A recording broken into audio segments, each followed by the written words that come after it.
Hello, and welcome to the Endpoints podcast presented by the ALS Therapy Development Institute. I'm Jonathan Gang. Today, we're joined by David Lloyd, who is living with ALS, and his brother Scott. David and Scott have always shared a love of cars and auto racing. When David was diagnosed with ALS a few years ago, they realized it was time to stop putting off their lifelong dream of racing high-performance cars. It's a dream that they've been able to realize, while also raising money and awareness for ALS research. Here's Scott to tell the story of how it all got started.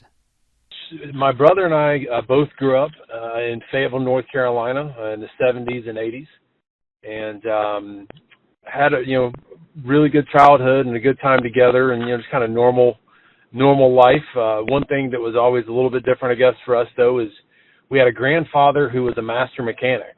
He had actually started in the Navy, working in the engine room on a destroyer, and then came back and worked for Caterpillar tractors for 25 years. And so, he was just an amazing mechanic. He could literally hear somebody pulling down his driveway and tell him what cylinder of their motor, was missing or was wrong. And so he taught us a lot, and then obviously taught our father, who taught us, and so we just always had a love for automotive. And as we grew up, we had always said that, hey, someday when we're older, we're going to go get race cars, and we're going to go race around the country and have fun and do all those kind of things. And then, we grew up, and, work happened in college, and wife and kids and all, wonderful things. But, those dreams around automotive and those things we always said we'd do someday kind of got put to the back burner, as we grew up until October of 2017. That's when David received his diagnosis of ALS, an event that would change the course of both their lives.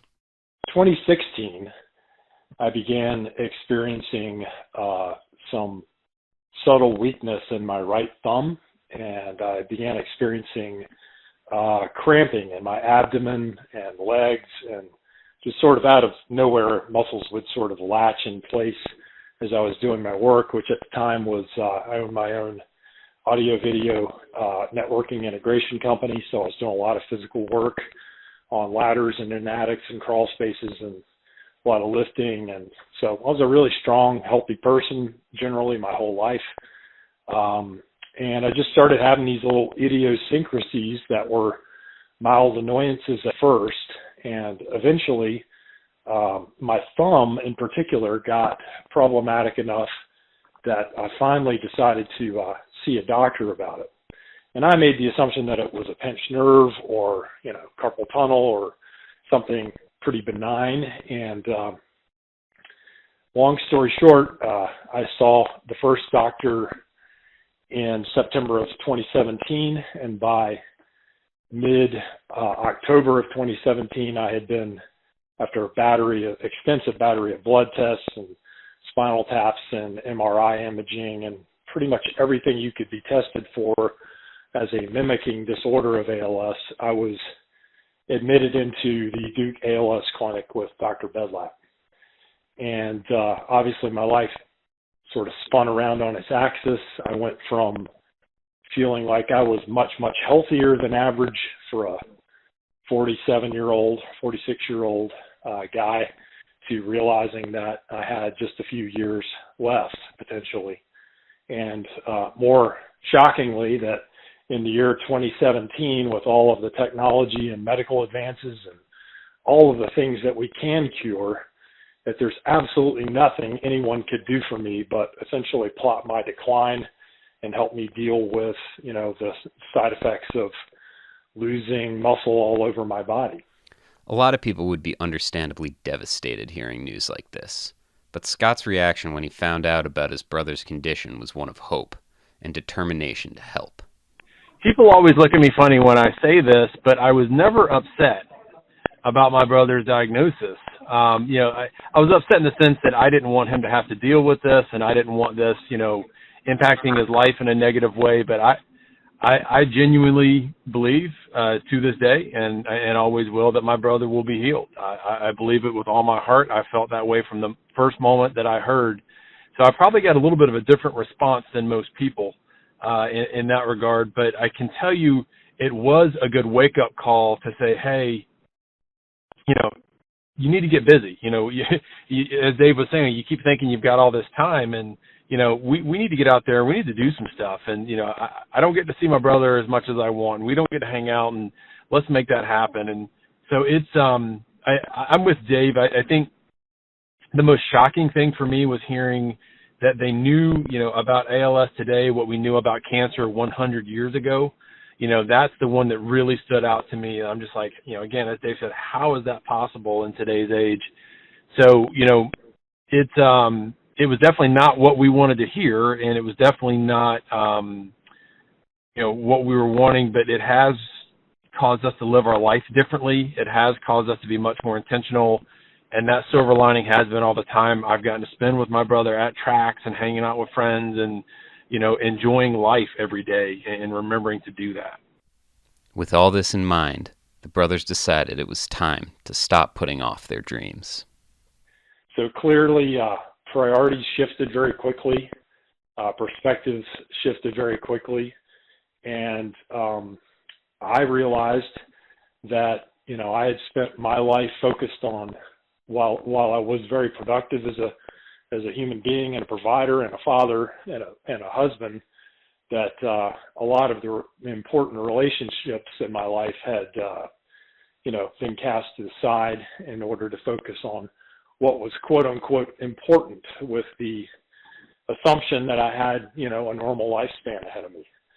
So my brother and I, as he mentioned, had always been close, had always been into cars, especially NASCAR racing and drag racing, and it just never prioritized that because it's not a particularly financially prudent thing to do, but it sure is fun. And so thankfully, my brother works very hard and had some resources available to him to make that dream come true for us.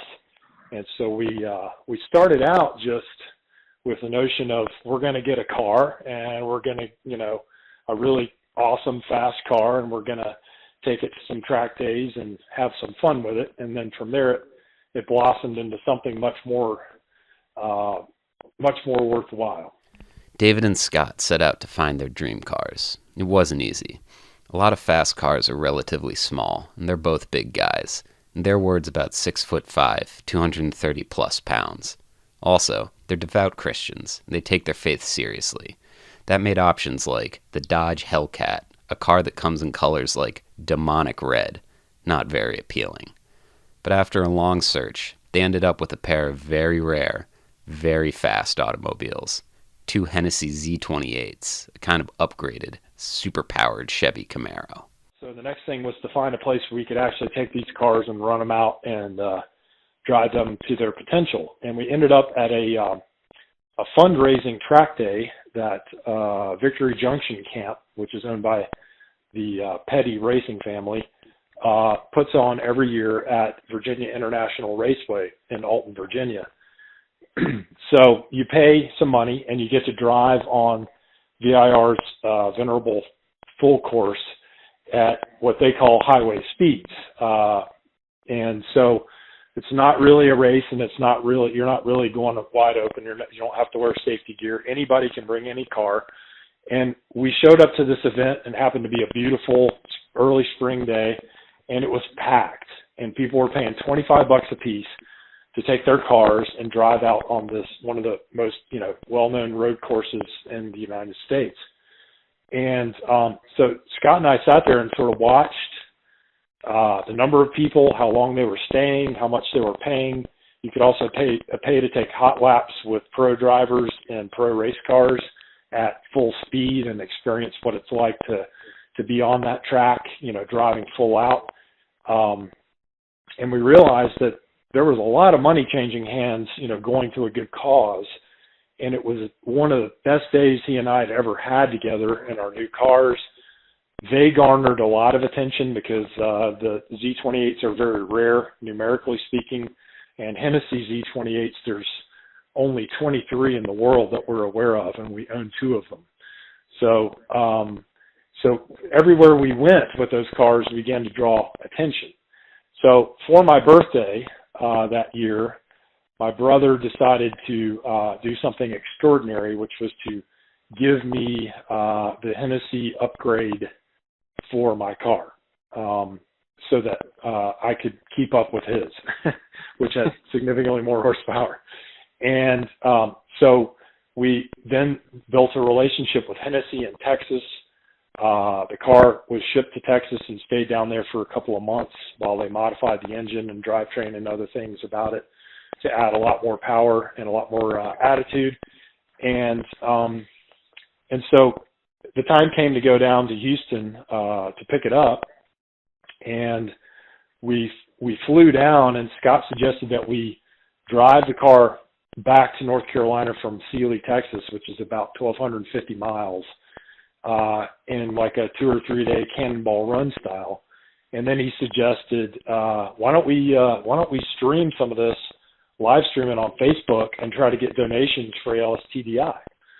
And I'm a Gen Xer. I'm pretty leery of technology, even though I own a business that installs it. And I kind of said, who's going to pay us to drive a car back from Texas to North Carolina? Who gives a hoot about that? And he said, well, we'll just try it. So on our way back, we had a blast driving this amazing, car back all the way from Texas to North Carolina together. And we did, I believe it was 3 different Facebook Live broadcasts. And by the time we got back to North Carolina, we had raised over $750 for ALS TDI. Mm-hmm. And along the way, we told the story of my diagnosis and told the story of, the disease and the pretty horrific statistics about, someone being diagnosed every 90 minutes and passing away every 90 minutes from ALS. And that's really how Racing for ALS was born. So there are things called HPDEs, which is a high performance driving event. It's not a wheel-to-wheel race, and it's not necessarily a time trial, but it's an opportunity for people with, exotic cars, muscle cars, cars that are otherwise best purposed for racing, to legally drive their cars at their outer limits on road course tracks. And so we began attending HPDEs with our Z28s, and always had really positive response to the cars. ALS TDI actually began sending us lots of ALS TDI swag and magnets that we put on the cars, and various other ways that we could communicate what our charity cause was. And so after meeting tons of amazing people, the HPDE community is a very tight-knit group of like-minded individuals. They're very quality, intelligent people, and everybody's kind of on the same team, and they're just really awesome events. And so we began thinking about the prospect of putting on our own HPDE and use the driver's registration fees as a tax-deductible donation to ALS TDI, sort of commingling what we learned at the Victory Junction race at VIR, or Charity Laps Day, and the other HPDEs and time trials that we did involve ourselves in the next year. And we sort of made a mashup out of that, or I should say my brother did, and came up with Dave's Race. Dave's Race is a high-performance driving event. It's where we have a lot of people from the racing community come together and spent 5 hours of open track time at VIR.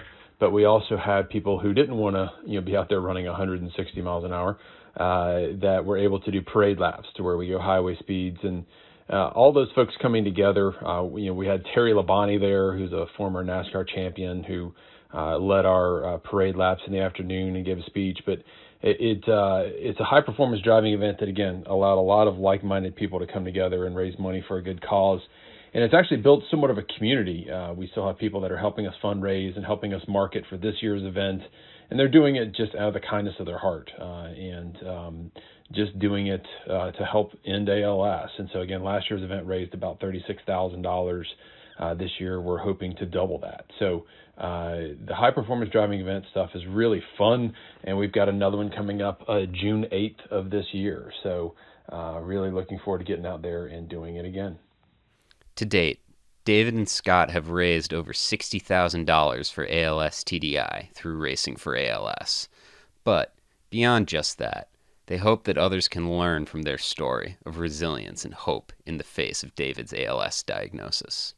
For me, again, the big thing is live your life every day, and don't let the diagnosis change how important it is, to spend time, to enjoy life, to be with family and friends.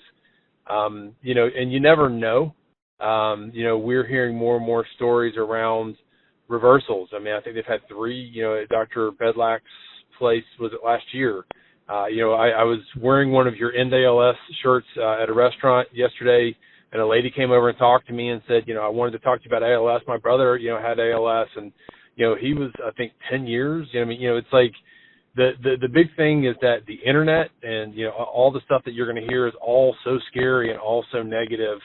And I think the key is to do, what we've tried to do. I can't say we've been perfect at it, but is, live life, stay positive, keep moving, just don't let that fear keep you from enjoying, life.